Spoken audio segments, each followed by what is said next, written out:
If you really want to eliminate stress from your life, here's what you have to do. Because what I'm really going to talk to you about is how you can become a radically different person, think differently, have a different model of why am I here, what is it all about. And when you become such a person, you don't have to eliminate stress. It kind of goes away by itself. I've asked thousands of people on 6 continents, why is there stress in your life? And of course, they've given me dozens of answers. There is one reason and one reason only that you feel stress, and that is that you have a very rigid idea of this is the way the universe should be, and the universe is not playing ball with you. Your entire life has been an attempt to control some part of your environment, some part of the universe.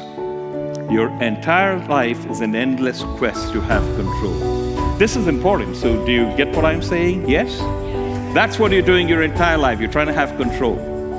Well, I have some news for you. You do not have control. Further, you never had control.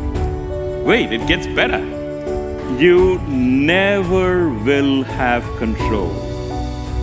What you have is the illusion of control. Now, the illusion of control will break down in your life. In every one of your lives, it will break down sooner or later. And if you're firmly wedded to the illusion of control, that's when you go to pieces.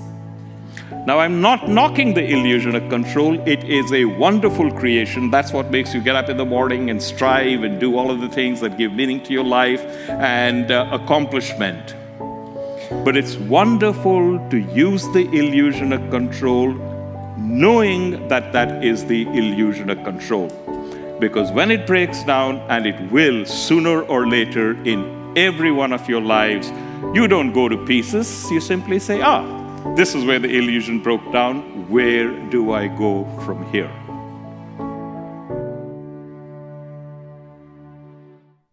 A quick message from all of us at the Motivation to Study team. Let's face it, students are under pressure in all areas of their lives. With the addition of the economic stress of getting into a good college, competing with fellow classmates to make the cut, and the impending feeling of doom with the thought of student debt, it's easy to see why 45% of high school students report feeling stressed all the time. By talking to your primary care provider, you can work together to find a healthy, positive, and affordable resolution to your stress problem. If you or a loved one feel that stress is ruining your life, try calling 1-800-985-5990 or texting TALK with us to 66746. Trained professionals will be able to help you come up with positive solutions and direct you to the resources that can help. Thank you, and now back to the video. So, given the truth that you never have control, you never had it, how can you eliminate stress and cultivate resilience? Well, I want to share some concepts with you. Concept number 1 is mental chatter, which is the internal monologue that you have going on in your head all the time. It begins when you get up in the morning, is with you right through the day, is with you now. But in the short time I've been speaking, how many of you have already gone someplace else? What am I going to have for lunch? Who do I have to call? Right? I rest my case. All of that is mental chatter, and I invite you to think of it. Whatever situation you are in, your mental chatter about that situation makes it an order of magnitude worse. Then we have mental models, and a mental model is a notion you have that this is the way the world works.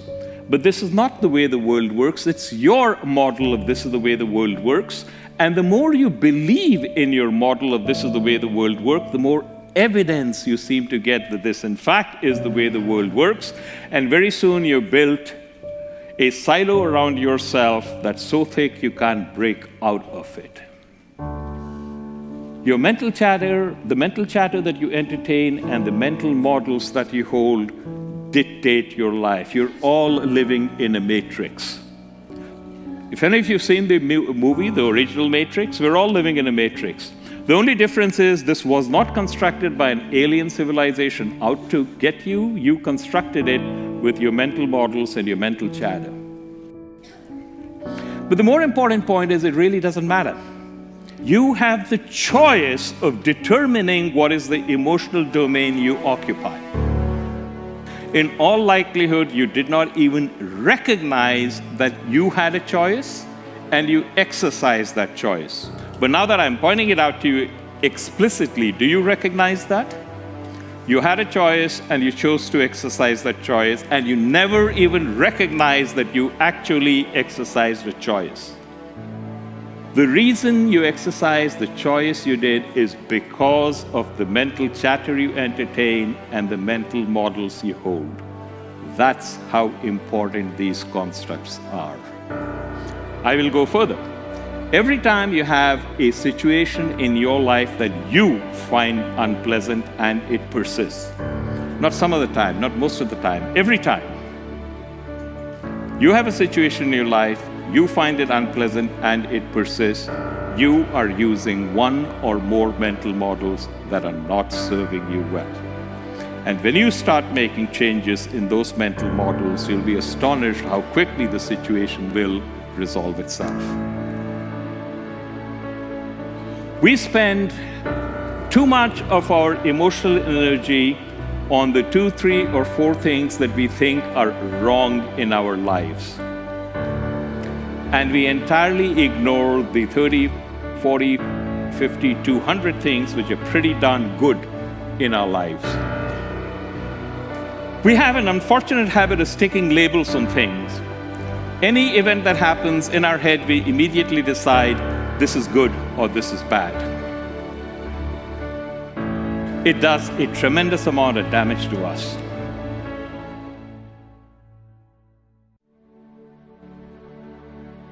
Can you think of anything that happened in your life that at the time it happened, you thought this is terrible?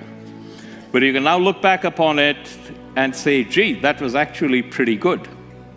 So if something happened to you in the past that at the time it happened, you thought was terrible, but you can now look back and say it was actually pretty good, why are you in a hurry to label anything that happens now bad? Is there any possible way in which in X years it could turn out to be pretty good? Just pausing to consider that question will take you to a different emotional domain. And if you then take the next step and say, is there anything I can do to make that happen? You move into a realm of possibility, and courses of action will open up to you that you never would have considered before.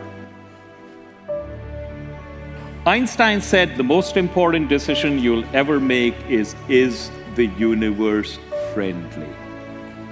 Most of us believe that the universe is indifferent to us. It doesn't know we exist and couldn't care less. Some of the time it seems to be working for us. Some of the times it seems to be working against us. But what if that wasn't true? What if the universe was actually benevolent? What if it not only knew you existed, but was well disposed towards you? Now, friends don't shaft friends, do they? No.